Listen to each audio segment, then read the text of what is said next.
Üvegcsében tej, gyöngyben puha haj, kelszem alatt születik valami különleges ékszer.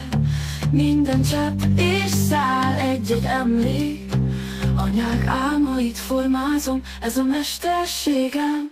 Anyatej és gyöngyök, baba hajlas meg